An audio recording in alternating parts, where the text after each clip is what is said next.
Mike lends a lot of his business aptitude from his upbringing during the Great Depression, and his family was extremely, extremely poor, so he went to work at a very young age. Mike started his employment at 5 years old, selling flowers during the Depression on the corner of the street in Port Huron, Michigan.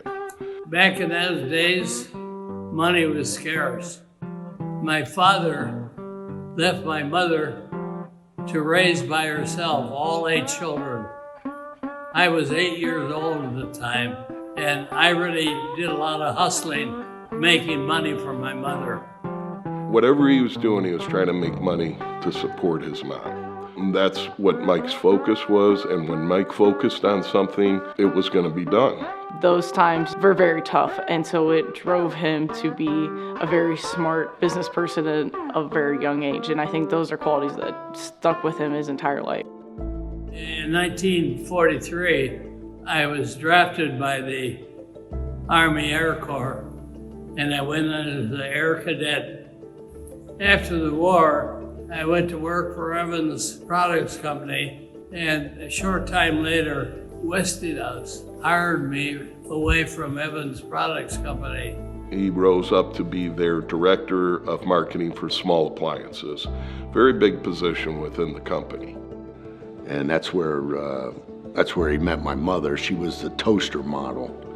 He did that for 15 years and then got fired. He had a new boss come in and did not agree with some of the decisions that were being made and how things were going. So Mike told his new boss what he thought of him and that he couldn't find his ass with both hands, and he was fired right there on the spot. You know, he's fired with 8 kids, so he had to do something quick, so he started selling trailers for a while.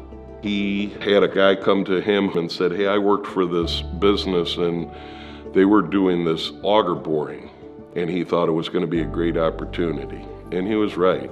I went to work with a friend of mine. His name was Roger Minnick.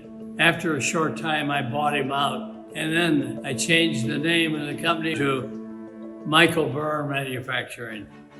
After learning more about it, he thought, hey, I've got a better way of doing this. Started building machines in a garage. And just got one machine built and threw it in the back of the pickup and didn't come back home until it was sold. Came back, built another one, hit the road, got rid of it, and that's how it got started.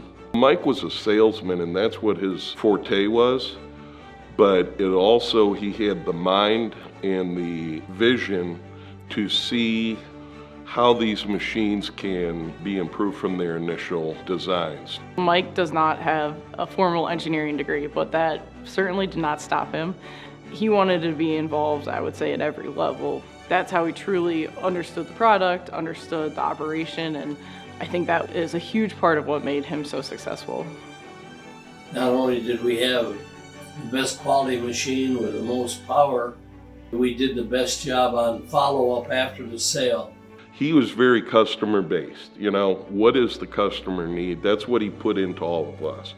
He was at a Christmas dinner party in a tux, and there was a bore contractor doing a critical bore that hit a rock, and they were in deep trouble, and they came to that Christmas party and got my father to go to the job site, and my father stripped off his tuxedo and climbed in the hole and retrieved the rock and got him going again, and then got dressed back up and went back to the party. He would come back after visiting a customer and say, hey, we encountered these problems, what can we do to fix it? We make this machine better, and ultimately you've got a better product, it's going to sell itself. Our best advertising too was the other customers that used our equipment. They're like, man, this guy come out on a Sunday afternoon and got me going. This guy come out in his tuxedo and crawled in the dang casing to get us going. These are the guys you want to go with. Mike was a yes man. He would get customers calling, hey, do you make this? And it was nothing that we made, ever talked about making, and he would say, yeah, we can do that. And then after the phone call ends, then we're like, all right, how do we make this? Now our product line includes auger boring machines, environmental processing equipment, and industrial gearboxes.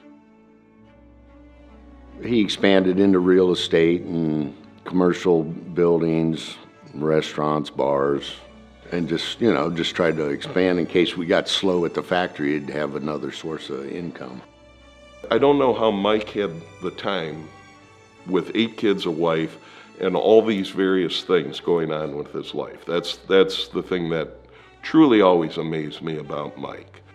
Mike turned 99 on last Friday, and he lives in Dominican Republic, and we send him updates and everything, but he's no longer involved directly in the business.